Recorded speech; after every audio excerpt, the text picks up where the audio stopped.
উমর রাদিয়াল্লাহু আনহু বলছেন যে বাইনামা নাহনু ইনদা রাসূলুল্লাহ সাল্লাল্লাহু আলাইহি ওয়াসাল্লাম, একদিন আমরা রাসূল সাল্লাল্লাহু আলাইহি ওয়াসাল্লামের সাথে মসজিদে বসেছিলাম, ঠিক এভাবেই যেভাবে আপনারা বসে আছেন। এমনকি একজন ব্যক্তি মসজিদের মধ্যে প্রবেশ করলো, যার কাপড়টা ছিল প্রচন্ড ধবধবে সাদা, যার চুলগুলো ছিল প্রচন্ড রকম কালো, লা ইউরা আলাইহি আসারুস সাফার, তাকে দেখে মনে হচ্ছে না সে সফর করে মসজিদে এসেছে। একদম ঝকঝকা তকতক একজন মানুষ, পরিপাটি। সফর করে আসলে বোঝা যায় না একটা মানুষ সফর করে আসছে, কোনো চিহ্ন নাই। সে মসজিদে প্রবেশ করলো, হাত্তা জালাসা ইলা নবী সাল্লাল্লাহু আলাইহি ওয়াসাল্লাম, এমনকি সে নবী সাল্লাল্লাহু আলাইহি ওয়াসাল্লামের সামনে গিয়ে বসলো, তার হাঁটুর সাথে তার হাঁটুটাকে লাগিয়ে দিল। তাশাহুদে আমরা যেমন করে বসি ঠিক ওইভাবে। ওয়াদা কাফাইহি ইলা ফাখিজাইহি, এমনকি তার দুই হাতটা নবী সাল্লাল্লাহু আলাইহি ওয়াসাল্লামের উরুর উপরে রাখলো, রেখে বলল, ইয়া মুহাম্মদ, দরুদ পড়ব আমরা সাল্লাল্লাহু আলাইহি ওয়াসাল্লাম, আখবিরনি আনিল ইসলাম। প্রথম প্রশ্ন করছে, ইয়া মুহাম্মদ, হে মুহাম্মদ সাল্লাল্লাহু আলাইহি ওয়াসাল্লাম, আখবিরনি আনিল ইসলাম, আমাকে ইসলাম সম্পর্কে বলেন, ইসলামের সংজ্ঞা কি আমাকে সেটা বলেন। জানা উচিত না ইসলামের সংজ্ঞা কি? আমাদের এখনকার জেনারেশনকে জিজ্ঞাসা করবেন, ইসলামের বেসিক সংজ্ঞা বলতে পারবে না। সিরিয়াসলি বলছি, 10টা সূরা ধরেন বলতে পারবে না, 10টা হাদিস ধরেন বলতে পারবে না। সাহাবীদের নাম জিজ্ঞাসা করেন 10 জন, দেখেন বলতে পারে কিনা। নবীর 10 জন স্ত্রীর নাম জিজ্ঞাসা করেন, দেখেন বলতে পারে কিনা। আমাদের জেনারেশনকে এমন শিক্ষা ব্যবস্থায় পড়াশোনা করাচ্ছি আমরা, দিন শেষে এরা নামাজের ওযুর বেসিক জিনিসগুলো জানে না। এটা বাস্তবতা, জানা উচিত। একটু সামনে চলে আসেন, যারা ওখানে আছেন একটু সামনে চলে আসেন, পিছনে জায়গা হচ্ছে না। তো নবী সাল্লাল্লাহু আলাইহি ওয়াসাল্লামকে এই প্রশ্ন করা হলো, আখবিরনি আনিল ইসলাম, হে মুহাম্মদ সাল্লাল্লাহু আলাইহি ওয়াসাল্লাম, আমাকে বলুন ইসলাম কাকে বলে। এবার আমাদের নবী সাল্লাল্লাহু আলাইহি ওয়াসাল্লাম তিনি সংজ্ঞা দিচ্ছেন, তিনি বলছেন, আল ইসলাম, খুব ভালো করে শুনুন, আল ইসলাম, ইসলাম হচ্ছে, ইসলাম রিলিজনটা বা জীবন ব্যবস্থাটা হচ্ছে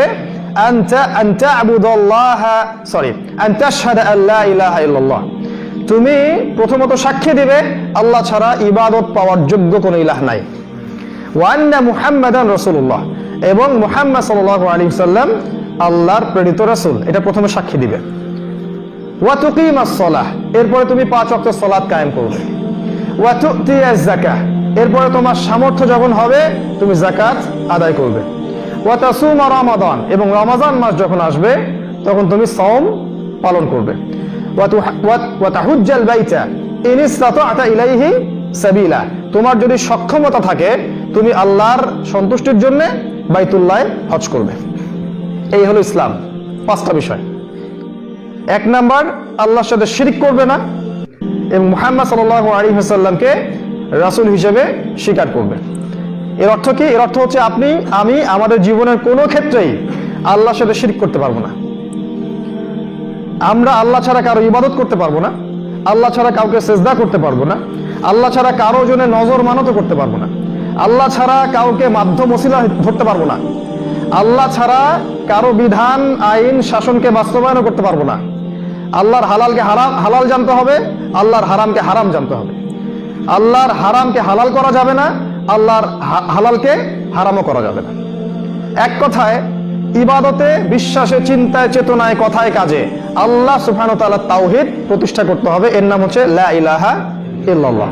খুব সংক্ষেপে বললাম, এর ব্যাপক ব্যাখ্যা আছে। এরপরে ওয়া আন্না মুহাম্মাদুর রাসূলুল্লাহ, মুহাম্মদ সাল্লাল্লাহু আলাইহি ওয়াসাল্লামকে শেষ নবী, আল্লাহর রাসূল হিসেবে স্বীকৃতি দেয়া। এর অর্থ কি? এর অর্থ হচ্ছে যে আমি আমার জীবন চলার পথে মুহাম্মদ সাল্লাল্লাহু আলাইহি ওয়াসাল্লামের তরিকা ছাড়া অন্য কোন উসওয়াতুল হাসানা বা আদর্শ গ্রহণ করতে পারবো না। ইবাদত করতে হবে রাসূলের তরিকায়, ব্যবসা করবেন রাসূলের তরিকায়, চাকরি করবেন রাসূলের তরিকায়, সমাজ চালাবেন রাসূলের তরিকায়, রাষ্ট্র চালাবেন রাসূলের তরিকায়, অর্থনীতি চালাবেন রাসূলের তরিকায়, প্রতিটা কাজ জিকির আজকার করবেন রাসূলের তরিকায়, হজ করবেন তার তরিকায়, নামাজ পড়বেন তার তরিকায়। প্রতিটা কাজ রাসূল সাল্লাল্লাহু আলাইহি ওয়াসাল্লামের হুবাহু অনুকরণ করার নাম মুহাম্মাদুর রাসূলুল্লাহ সাল্লাল্লাহু আলাইহি ওয়াসাল্লাম। এর বাইরে গেলেই আপনি আপনার মুহাম্মাদুর রাসূলুল্লাহকে কেটে ফেললেন। হ্যাঁ, যদি কোনো ব্যক্তির কথা, যদি কোনো ব্যক্তির কাজ মুহাম্মদ সাল্লাল্লাহু আলাইহি ওয়াসাল্লামের কথা এবং কাজের সাথে মিলে যায়, সেটাকে গ্রহণ করতে আমাদের কোনো আপত্তি নাই। কিন্তু কোনো ব্যক্তি সে যত বড়ই বিশ্বনেতা হোক আর রাষ্ট্রনেতা হোক না কেন, কারো কথা কাজ যদি মুহাম্মদ সাল্লাল্লাহু আলাইহি ওয়াসাল্লামের কথা কাজের সাথে না মিলে, এটা ছুঁড়ে ফেলে দেয়া আমার জন্য ওয়াজিব। ওটাকে ডাস্টবিনে ছুঁড়ে ফেলে দেয়া আমার জন্য ওয়াজিব। ওটা কোশ্চেন কাল আমরা মানতে পারবো না। এই হলো লা ইলাহা ইল্লাল্লাহ মুহাম্মাদুন রাসূলুল্লাহ। তারপরে কি বলেছেন নবী সাল্লাল্লাহু আলাইহি ওয়াসাল্লাম? ওয়া তুকিমাস সালাহ, 5 ওয়াক্ত সালাত আদায় করবে, জামাতের সাথে 5 ওয়াক্ত সালাহ আদায় করবে, ইনক্লুডিং ফজর এবং এশা। শুধু যোহর আসর মাগরিব নয়, ফজর এশা সহ 5 ওয়াক্ত সালাত মসজিদে পুরুষদের জন্য জামাতে আদায় করতে হবে। আর সালাত ওই 4G 5G স্পিডে পড়া যাবে না। সালাতের মতোই পড়তে হবে, ধীর স্থির ভাবে, নবীর তরিকায়, শান্তিতে, প্রশান্তির সাথে। এবং সালাতে নিজের সমস্ত আবেগ, চাওয়া পাওয়া ঢেলে দিতে হবে। সালাত নবী সাল্লাল্লাহু আলাইহি ওয়াসাল্লামের জীবনের শেষের দিকে যখন তিনি ইন্তেকাল করছেন, তার আগে তিনি বলছিলেন আস-সালাত আস-সালাত, সালাতের ব্যাপারে খেয়াল রেখো, সালাতের ব্যাপারে খেয়াল রেখো। ওয়া মা মালাকাত আইমানিকুম, তোমাদের হাতে, তোমাদের আন্ডারে যে নিসা মহিলারা আছেন তাদের ব্যাপারে খেয়াল রেখো। শেষ ওসিয়ত সালাত আস-সালাত। নবীজি ইন্তেকাল হচ্ছে, তিনি পর্দা সরিয়ে দেখছেন সাহাবীরা সালাত পড়ছেন, এই দৃশ্য দেখে তিনি দরদর করে কাঁদছেন। এই সালাতকে প্রতিষ্ঠা করার জন্য তাকে সারা জীবন কষ্ট করতে হয়েছে, সংগ্রাম করতে হয়েছে, যুদ্ধ করতে হয়েছে। আর আজকে মুসলিম উম্মার এই 90% মুসলিমের দেশে 90% মুসলিম সালাত পড়ে না। আমাদের যুব সমাজের 90% সালাত পড়ে না। যারা সালাত পড়ে তারা নিজেরা বোঝে না কি পড়তেছে। সালাত পড়ার পরেও নিজের ভিতরের খারাপ রিপুগুলো চলে যায় না। সালাত পড়ার পরেও সুদ খায়, ঘুষ খায়, জেনা করে, ব্যভিচার করে, সবই করে। তার মানে সালাত আপনাকে অন্যায় থেকে দূরে রাখতে পারছে না। কিন্তু আল্লাহ পাক কি বলেছিলেন? ইন্না সালাহ তানহা আনিল ফাহশাই ওয়াল মুনকার, নিশ্চয়ই সালাত আপনাকে সমস্ত পাপাচার থেকে দূরে রাখবে। ওই সালাত হচ্ছে না বিধায় পাপাচার থেকে দূরে থাকতে পারছি না। তারপরে নবীজি বলেছেন ওয়া তুতিয়া যাকাত, যাকাত আদায় করবে। আমাদের ইকোনমিক সিস্টেমটা ছিল যাকাত ভিত্তিক, এটাকে সরিয়ে করা হয়েছে সুদ ভিত্তিক। ইসলামিক ইকোনমিক্স হচ্ছে যাকাতের উপরে এবং ব্যবসার উপরে, এটাকে সরিয়ে দিয়ে করা হয়েছে সুদের উপরে। যদি বাংলাদেশের এই রাঘব বোয়ালদের কাছ থেকে আপনি যাকাত তুলতে পারতেন, তাহলে বাংলাদেশে কোনো দরিদ্র মানুষ থাকতো না ইনশাআল্লাহ। যদি এই করাপ্টেড লোকজন যারা মানুষের রক্ত চুষে কোটি কোটি টাকা আত্মসাৎ করেছে, এদের খালি যাকাতটা, এদের যাকাত নেওয়া যাবে কিনা সেটাও একটা মাসালা, ওটা আমি পরে আসছি। আমি হিসাবের কথা বলছি। নিতে যদি পারতেন তাহলে দেখতেন বাংলাদেশে দরিদ্র লোক বলে, বেকার বলে কেউ থাকতো না। যাকাত নাই, যাকাতের কোনো সুন্নাহ নাই। যাকাত রাষ্ট্রীয়ভাবে কালেকশন করা হচ্ছে না, সাংগঠনিকভাবে হচ্ছে না, এবং আমাদের যে ধর্মীয় যে বড় বড় অ্যাসোসিয়েশন গুলো আছে এগুলো থেকেও একটা বাইতুল মাল কেন্দ্রিক যাকাত ভিত্তিক অর্থ ব্যবস্থা চালু করা হচ্ছে না। কিভাবে আমরা রিবাকে সরাবো? কেমন করে আমরা আল্লাহর পক্ষে যুদ্ধ করব? অতএব এই যাকাত ভিত্তিক অর্থনীতি চালু করতে হবে। এটা হবে মুসলিমদের অন্যতম একটা বড় চ্যালেঞ্জ। এটা করতে না পারলে আমাদের অর্থনীতি শক্তিশালী হবে না। আর আমাদের অর্থনীতি শক্তিশালী না হলে আপনি হারানো খিলাফা ফিরে পাবেন না। আপনি সেই হারানো গৌরব, সেই খিলাফা, সেই ক্ষমতা, সেই দাপট, সেই শৌর্যবীর্য আপনি পাবেন না। যখন খাবারের জন্য আমরা পশ্চিমাদের মুখাপেক্ষী, তখন আপনি আপনার জায়গায় খিলাফা কায়েম করতে পারবেন না। ফি সাবিলিল্লাহ আপনি দাওয়াত ও জিহাদে অনেক বেগ পেতে হবে আপনাকে। ইকোনমিক বেস শক্ত করতে হলে যাকাত দরকার আছে। তারপর নবীজি বলেছেন ওয়া তাসুমা রমাদান, রমাদান মাস আসলে সওম পালন করবে। রমাদানের সওম এমন ভাবে পালন করতে হবে যেন এই সওম আমাদেরকে যাবতীয় পাপাচার থেকে দূরে রাখে। সওম মানে খালি না খেয়ে থাকা নয়, সওম মানে হচ্ছে আল্লাহর নিষেধ করা প্রতিটা বিষয়কে ছেড়ে দেয়া, এর নাম সওম। কেউ যদি রোজা রেখে মিথ্যা কথা বলে, ঘুষ খায়, সুদ খায়, দুর্নীতি করে, এ রোজা কেটে গেছে, এ রোজা নাই, ও পেট শুকা থেকে লাভ নাই, এ রোজার কোনো গুরুত্বই নেই আল্লাহর কাছে। এরপরে নবীজি বলেছেন রমাদান কেন্দ্রিক, ইনশাআল্লাহ আমরা পরে কথা বলবো, সামনে রমাদান কেন্দ্রিক খুতবা আসবে ইনশাআল্লাহ। নবীজি বলেছেন হজ করবে যদি সামর্থ্য থাকে, যদি সামর্থ্য থাকে আপনি হজ করবেন। এই 5টা বেসকে বলা হয়েছে ইসলাম। কতজন মানুষ এই 5টা বেস আমরা ফলো করার চেষ্টা করছে বলুন? এটা বুনিয়াদি একটা বিষয়, শেষের কথা। এরপরে এই ব্যক্তি, যে ব্যক্তি প্রশ্ন করছে, সেই ব্যক্তি বলছে ইয়া মুহাম্মদ, হে মুহাম্মদ সাল্লাল্লাহু আলাইহি ওয়াসাল্লাম, আখবিরনি আনিল ঈমান, আমাকে ঈমান সম্পর্কে বলুন। এবার নবী সাল্লাল্লাহু আলাইহি ওয়াসাল্লাম বলছেন, ঈমানের সংজ্ঞা দিচ্ছেন।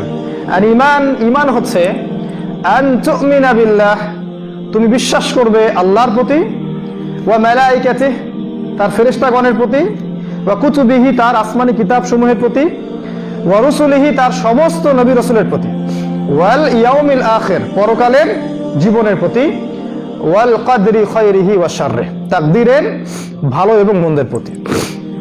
এই 6টা পিলারের উপর তুমি বিশ্বাস স্থাপন করবে, এর নাম হচ্ছে ঈমান। আবার বলছি, 1 আল্লাহর প্রতি, 2 ফেরেশতা মণ্ডলীর প্রতি, 3 আসমানি কিতাব সমূহের প্রতি, 4 নাম্বার সমস্ত নবী রাসূলগণের প্রতি, 5 নাম্বার পরকালের জীবনের প্রতি এবং 6 নাম্বার ভাগ্যের ভালো মন্দের প্রতি। এই 6টা বিষয়ের উপরে আপনাকে আমাকে 3টা কাজ করতে হবে। একটা হচ্ছে প্রথমত মনে বিশ্বাস করতে হবে, তারপরে মুখে স্বীকার করতে হবে, তারপরে কাজেও বাস্তবায়ন করতে হবে। এই 3টা জিনিস একত্রিত হলে সে ব্যক্তি পরিপূর্ণ মুমিন। আর যদি শুধু মনে বিশ্বাস করে, কোনো কাজ নাই, একে বলা হয় ফাসিক জালেম। কোনো কাজ নাই, কোনো আমল নাই, কিন্তু মনে বিশ্বাস করে। আর যদি আপনি মনেও বিশ্বাস না করেন কিন্তু বাহ্যিকভাবে প্রকাশ করেন যে হ্যাঁ আমি মনে বিশ্বাস করেছি, তাহলে একে বলা হয় মুনাফিক। আর যদি কেউ মনেও বিশ্বাস না করে, স্বীকারও না করে, আমলও না করে, তাকে বলা হয় কাফের। এই হলো আসলে ক্লাসিফিকেশন। এই হলো ঈমানের 6টা পিলার, যার উপরে আমাদেরকে বিশ্বাস করতে হবে, কাজেও বাস্তবায়ন করতে হবে এবং মুখে স্বীকারও করতে হবে। একটু খেয়াল করে দেখেন, ঈমানের এই 6টা বিষয় হচ্ছে অদৃশ্য বিশ্বাস, তাই নয় কি? এই 6টা বিষয়কে আপনি পরীক্ষা, যুক্তি, দর্শন, বিজ্ঞান দিয়ে প্রমাণ করতে পারবেন না। পারবেন কি? আপনি কি ল্যাবরেটরিতে বসে আল্লাহকে প্রমাণ করতে পারবেন? ফেরেশতাদের অস্তিত্বকে প্রমাণ করতে পারবেন? হ্যাঁ, ল্যাবে বসে আপনি এলিয়েন প্রমাণ করতে পারবেন, যেটা এখন ওরা করছে। ভিন গ্রহে এলিয়েন আছে, কিন্তু ল্যাবের ওই পরীক্ষাগারের লোকজন এটা বলছে না যে হ্যাঁ ফেরেশতা থাকতে পারে আসমানে। তার এই কথা কখনো বলবে না, কারণ তারা হচ্ছে গডলেস সোসাইটি, আল্লাহহীন একটা সভ্যতা।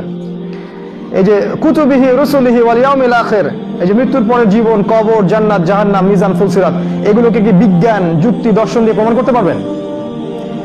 আপনার আমার এই শিক্ষা ব্যবস্থা আপনাকে শিখিয়েছে যে বিজ্ঞান, যুক্তি, দর্শন দিয়ে পরীক্ষা নিরীক্ষা, পর্যবেক্ষণের মাধ্যমে যে জ্ঞানটা অর্জন করা যায় সেটাই প্রকৃত জ্ঞান। আর যদি যুক্তি, দর্শন, বিজ্ঞানে কোনো কিছু প্রমাণ না করা যায়, সেটার কোনো অস্তিত্ব নাই। এই হলো ওদের সভ্যতা, ওদের চিন্তা আর আমাদের চিন্তার মধ্যে পার্থক্য।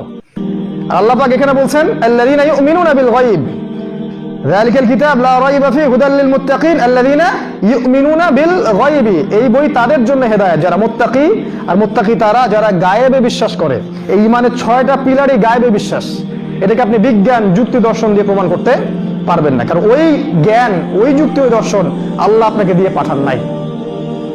এখন আপনি আমি যদি ওদের কনসেপ্ট অফ ভিউ ফলো করি, তাহলে কাফের হয়ে মরতে হবে। এখানে একটা বিষয় হচ্ছে, মুসলিম সমাজের মধ্যে এই চেতনাটা এখন ঢুকে গেছে। তার ইসলামের বিষয়গুলো পালন করতে গিয়ে যুক্তি খোঁজে, দর্শন খোঁজে, বৈজ্ঞানিক ব্যাখ্যা খোঁজে। কি বৈজ্ঞানিক ব্যাখ্যা দিবেন আপনি? রাসূলুল্লাহ সাল্লাল্লাহু আলাইহি ওয়াসাল্লাম সামনে খাবার আনা হচ্ছে, তিনি দোয়া করছেন এবং খাবার বৃদ্ধি পাচ্ছে। কিভাবে আপনি বৈজ্ঞানিক ব্যাখ্যা দিবেন? এখানে রাসূল সাল্লাল্লাহু আলাইহি ওয়াসাল্লাম বদরের যুদ্ধ করছেন, আল্লাহ পাক ফেরেশতা পাঠিয়ে নবীকে সাহায্য করছেন, এর কি ব্যাখ্যা দিবেন আপনি? উহুদের যুদ্ধের দিন নবী সাল্লাল্লাহু আলাইহি ওয়াসাল্লামকে আঘাত করা হচ্ছে, তার ডানে বামে জিবরাইল এবং মিকাইল দুজন যুদ্ধ করছে, এর আপনি কি ব্যাখ্যা দিবেন? নবীজি হাতের মধ্যে ধুলো নিচ্ছেন, নিয়ে আল্লাহর নামে ছুটছেন, ধুলোর কণাগুলো কাফেরদের চোখে ঢুকে যাচ্ছে, এর কি ব্যাখ্যা দিবেন?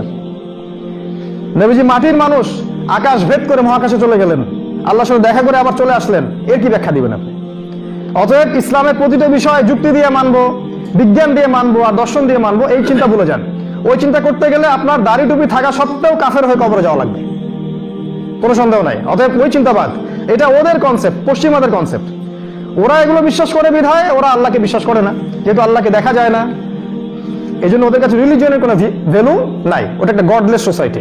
এবং এখন ওই সোসাইটির যত আদর্শ সব মুসলিম বিশ্বে চাপিয়ে দেওয়া হয়েছে। ওদের ব্যাংকিং সিস্টেম সব জায়গায় চলছে, ওদের পলিটিক্যাল সিস্টেম সব জায়গায় চলছে, ওদের আদর্শ, ওদের সংস্কৃতি, ওদের মিডিয়া, ওদের প্রযুক্তি সমস্ত জায়গায় চলছে। আর আমরা এগুলো গিলছি, এরা দাজ্জালের ফলোয়ার, এরাই শেষ জামানের দাজ্জালকে ফলো করবে, দেখবেন। এখানে নবীজি বলেছেন ঈমানের পিলারগুলো কি। আমরা এখানে মনে বিশ্বাস করতে হবে, মুখে স্বীকার এবং কাজে বাস্তবায়ন। কাজে বাস্তবায়ন না থাকলে খালি মুখের স্বীকৃতি দিয়ে কোনো লাভ নাই। ঈমান আমার আছে, আমি নামাজ যদিও পড়ি না, এইসব কনসেপ্টের কোনো দাম নাই। প্রতিটা আল্লাহর হালালকে হালাল জানতে হবে, আল্লাহর হারামকে হারাম জানতে হবে, এবং আল্লাহর দিন, আল্লাহর জমিন, আল্লাহর দিন প্রতিষ্ঠার চেষ্টা করতে হবে। এর নাম ইসলাম, এর নাম ইসলাম। শুধু ওই ঘরের কোনায় বসে তসবি টিপবো আর মসজিদের কোনায় বসে খালি সুবহানাল্লাহ পড়বো, এই জন্য আল্লাহ পাক আপনাকে আমাকে পাঠান নাই। ইসলাম ঘরের কোনার জন্য নয়, ইসলাম পুরো বিশ্বের জন্য। আর আগামী দিনগুলোতে ইনশাআল্লাহ তাআলা এই ইসলাম হবে এই বিশ্বের সুপার পাওয়ার। বিশ্বের প্রতিটা রাষ্ট্র শাসিত হবে ইসলামের আওতায় ইনশাআল্লাহ তাআলা। পৃথিবীর কোনো শক্তি এটা ঠেকাতে পারবে না, কারণ রাসূল সাল্লাল্লাহু আলাইহি ওয়াসাল্লাম তার পবিত্র জবান এটা ভবিষ্যৎবাণী করে গেছেন। ইমামুল মাহদী যখন আসবেন, ঈসা আলাইহিস সালাম যখন আসবেন, বিশ্বের কোনো প্রান্ত বাকি থাকবে না যেখানে ইসলামিক হুকুমত এবং শাসন কায়েম হবে না ইনশাআল্লাহ। এর বিরোধিতা যারা করবে তাদেরকে আল্লাহ পাক ধুলোয় মিশিয়ে দিবেন, আদ এবং সামুদ জাতির মতো। এর বিরোধিতা যারাই করবে, যে দেশ, যে সভ্যতা, যে জাতি বা যে সিভিলাইজেশন, আল্লাহ পাক কাউকে বাকি রাখবে না, প্রত্যেককে আল্লাহ পাক ধ্বংস করে ছাড়বেন ইনশাআল্লাহ। এটা সামনে হতেই যাচ্ছে, অতএব আগে নিজের ভিত্তিটা শক্ত করুন। তৃতীয় প্রশ্ন করেছেন তিনি, ওই ব্যক্তি, আখবিরনি আনিল ইহসান, হে মুহাম্মদ সাল্লাল্লাহু আলাইহি ওয়াসাল্লাম আমাকে ইহসান সম্পর্কে বলেন। ইহসান কি জিনিস? আমরা ইহসান কথাটা শুনলে মনে করি যে কারো উপরে অনুগ্রহ করা। এর আরো একটা ব্যাখ্যা আছে।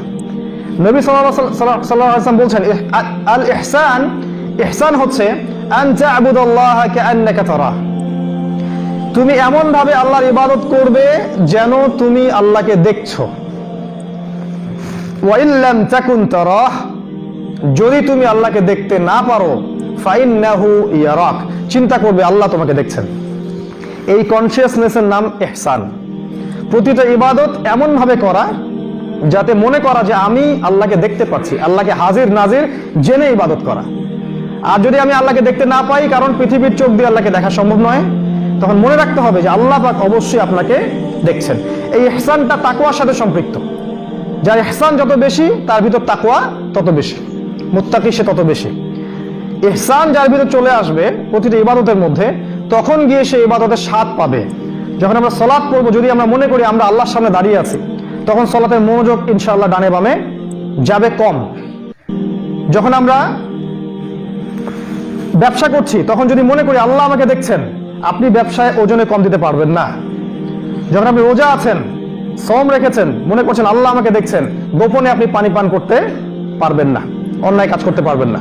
একটা মেয়ে যদি মনে করে যে আল্লাহ আমাকে দেখছেন, সে কখনো নগ্ন হয়ে বাইরে বের হতে পারে না। একটা সমাজ নেতা যদি মনে করে আল্লাহ আমাকে দেখছেন, আল্লাহর কাছে আমাকে জবাবদিহি করতেই হবে, সে কখনো সমাজে দুর্নীতির আইন কায়েম করতে পারে না। একটা রাষ্ট্রনেতা, বিশ্বনেতা যদি জানে, বিশ্বাস করে আল্লাহ আমাকে দেখছেন, আমি আল্লাহকে দেখছি, সে কখনো তার ক্ষমতার আওতায় আল্লাহ বিরোধী কোনো শরিয়া কায়েম করতে পারে না।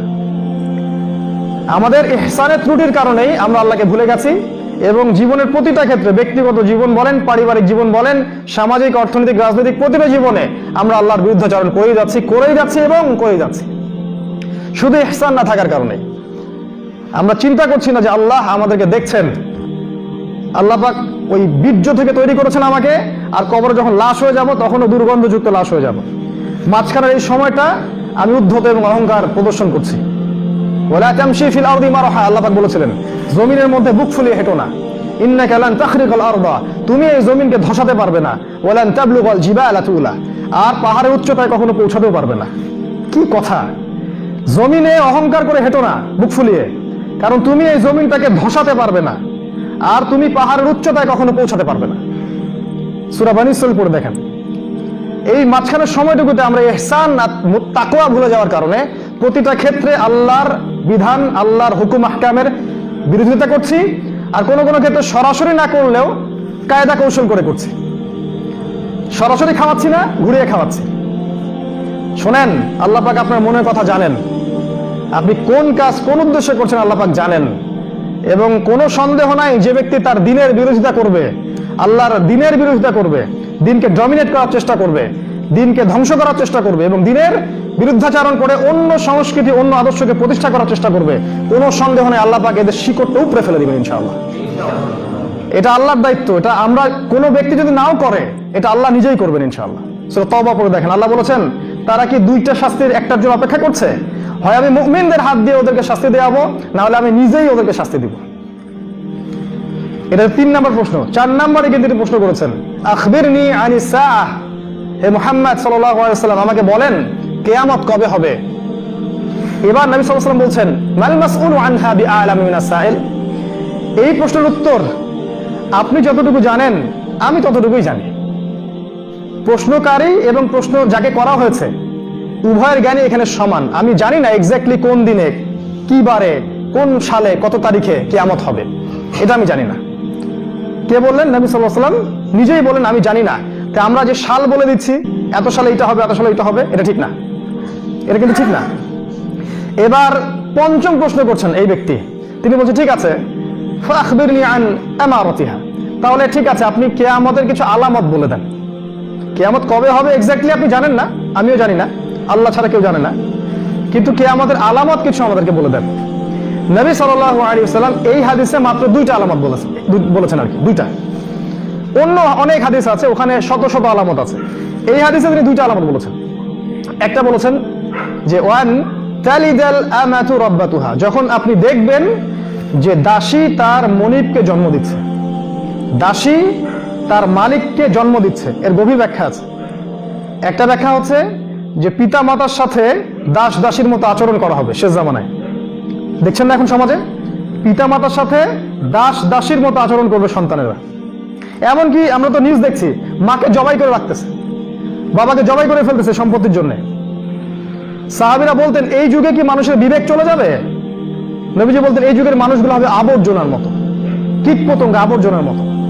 ইলম উঠে যাবে, জ্ঞান উঠে যাবে, জাহিলিয়াত বর্ষিত হবে, আলেমদের মৃত্যু হয়ে যাবে, মানুষ জাহেলদেরকে আলেম রূপে গ্রহণ করবে। বহু কথা নবীজি বলেছেন। মানুষের বিবেক বুদ্ধি আমানত উঠে যাবে, সলাত উঠে যাবে, ঈমান উঠে যাবে, একসময় কোরআন উঠে যাবে। কোরআন মানুষ পড়বে, কোরআনের মর্ম তার গলার নিচে নামবে না। মানুষ মদ খাবে, হালাল মনে করে খাবে, জেনা করবে, হালাল মনে করে করবে, আল্লাহ বিরোধী শরিয়া কায়েম করবে, হালাল মনে করে করবে।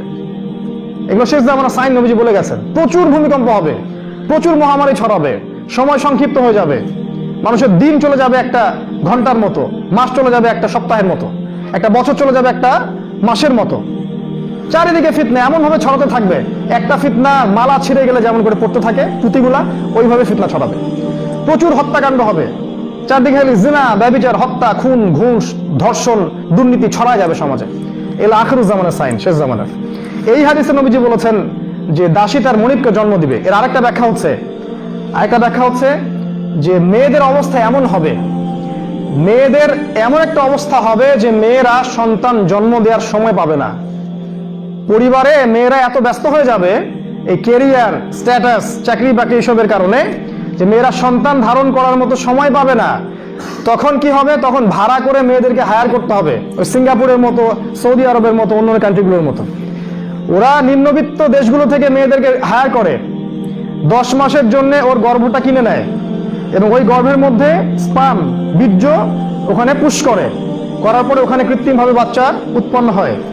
সেই বাচ্চা 9 মাস ওর গর্ভে থাকে। তারপরে এই মেয়েটা বাচ্চা খালাস করে, এই মেয়েকে তার পারিশ্রমিক বুঝিয়ে দেওয়া হয়, তাকে পারিশ্রমিক দিয়ে দেওয়া হয়, সে চলে যায়। আর যে বাচ্চাটা রেখে গেল, এই বাচ্চা কার? এই বাচ্চা মনিবের বাচ্চা, এই যে মালিকের বাচ্চা দাসী প্রসব করলো। গভীর ব্যাখ্যা, এটা এত সহজে বুঝবেন না পড়াশোনা না করলে। এটা বাদ দেন, আরেকটা আলামত নবীজি বলেছেন যে এটা শোনেন, ওয়ান তারাল হুফাতাল উরাতাল আলাতা রিয়া শাইয়াতা তাওয়ালুনা ফিল বুনিয়ান। নবীজি বলেছেন কিয়ামতের একটা বড় নিদর্শন হচ্ছে যে যখন আপনি দেখবেন সমাজের সবচেয়ে নিম্ন শ্রেণীর মানুষ, যাদের পায়ে জুতা ছিল না, পরনে কাপড় ছিল না, রাখাল, ওই যে মেষপালক রাখালের মতো, এই শ্রেণীর মানুষ উঁচু উঁচু বিল্ডিং নির্মাণের প্রতিযোগিতা করবে। ফান্তাজিস সাআ, কিয়ামতের অপেক্ষা করেন তখন। বুঝতে পারছেন? এখন বিগত 50 বছরে এই বিশ্বের অবস্থা দেখেন, দেশের অবস্থা দেখেন। এক সময় এত বিল্ডিং ছিল না, এখন আপনি যেখানে যাবেন, ঢাকা শহরে যাবেন দেখবেন এটা কিয়ামতের শহর, বড় বড় শহরগুলোতে যাবেন দেখবেন কিয়ামতের শহর, বড় বড় যে রাষ্ট্রগুলো আছে এগুলোতে যাবেন, সফর করবেন, দেখবেন কিয়ামত আপনার সামনে। যাদের কাছে আগে খাবার টাকা ছিল না, পায়ে স্যান্ডেল পরার টাকা ছিল না, এরা এখন ইয়াতাতাওয়ালুনা ফিল বুনিয়ান, এরা উঁচু উঁচু বিল্ডিং নির্মাণের প্রতিযোগিতা করবে। তোমারটা 10 তলা, আমারটা 20 তলা, তোমারটা 100 তলা, আমারটা 200 তলা। দেখেন ভালো করে, আরব বিশ্বের দিকে তাকায় দেখেন, বিশ্বের বড় বড় দেশগুলোর দিকে তাকায় দেখেন, একদম কিয়ামত আপনার হাতের ডগায় চলে আসছে। সবচেয়ে শেষ হাদিসে নবীজি এই আলামতটা বলে গেছেন। তার মানে যখন এই আলামত দেখা যাবে তখন আর কিয়ামতের জন্য এত অপেক্ষা করার সুযোগ নাই, সময় কম। এটা নবী সাল্লাল্লাহু আলাইহি ওয়াসাল্লাম বলেছেন। এটা কিভাবে সম্ভব? উত্তর হচ্ছে এটা ওই যে প্রথমে বললাম আরেকটা ওহী এসেছিল রিবা, সুদ, ওই সুদের মধ্য দিয়েই কেবল সম্ভব সমাজের নিম্ন শ্রেণীর মানুষ বিল্ডিং নির্মাণের প্রতিযোগিতা করবে, অন্যভাবে সম্ভব না। সুদী লোন নিয়েই সম্ভব, অন্যভাবে সম্ভব না। আর এদের জন্য একটা সুসংবাদ দিচ্ছি, সেটা হচ্ছে যে আমাদের নবীজি বলেছেন কিয়ামতের আগে বাইনা ইয়াদাইস সাআ, কিয়ামতের আগে আগে মুতানুন শরীফ, বড় ব্যাপক মহামারী ছড়াবে। ওয়া বা'দাহু, এবং এই মহামারী যখন চলে যাবে তারপরে আসবে সানাওয়াতুজ জালাজিল।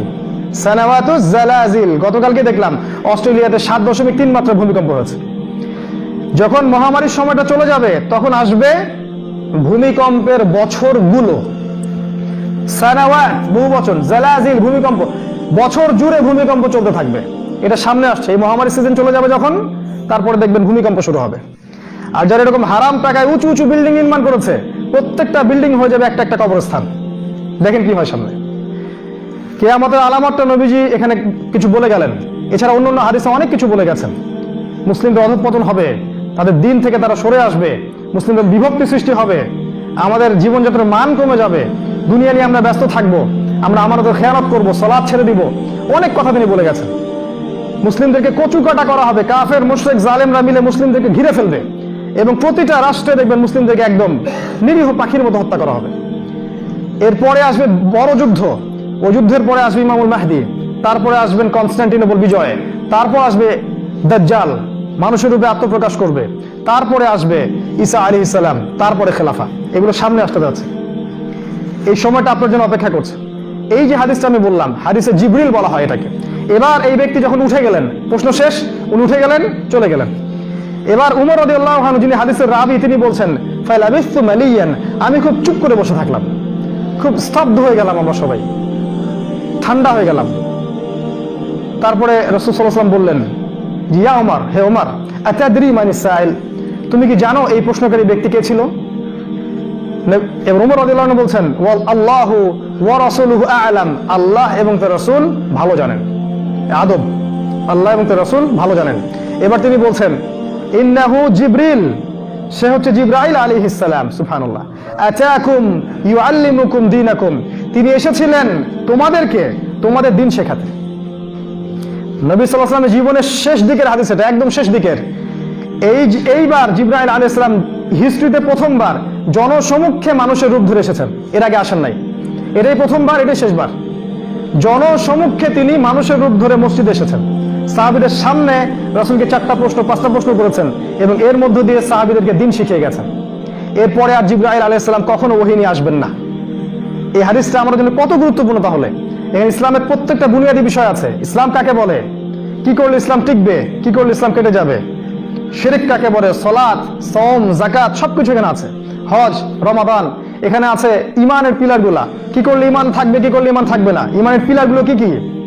এরপর আছে ইহসান, ইসলাম আর ঈমানের সাথে কিভাবে ইহসানের সাথে ইবাদত করব, আল্লাহকে পাবো। তারপর আছে কিয়ামতের আলামত। তাহলে কিয়ামতের আলামত সম্পর্কে পড়াশোনা করা, এটা জানা, শেষ জামানাকে স্টাডি করা গুরুত্বপূর্ণ বিষয়। কারণ শেষ হাদিসে নবী সাল্লাল্লাহু আলাইহি ওয়াসাল্লামকে প্রশ্ন করা হয়েছে আলামাতুস সাআ সম্পর্কে, কিয়ামতের আলামত সম্পর্কে। আজকে আমরা মনে করি এটা নিয়ে স্টাডি করার দরকার নাই, এটা দেরি আছে, 1000-2000 বছর দেরি আছে। সাহাবীরা ওই 1400 বছর আগেই মসজিদে বসে কিয়ামতের আলামত নিয়ে আলোচনা করতেন। 1400 বছর আগে একবার নবীজি যাচ্ছেন, সাহাবীরা আলোচনা করছেন, নবীজি বলছেন তোমরা কি নিয়ে কথা বলছো?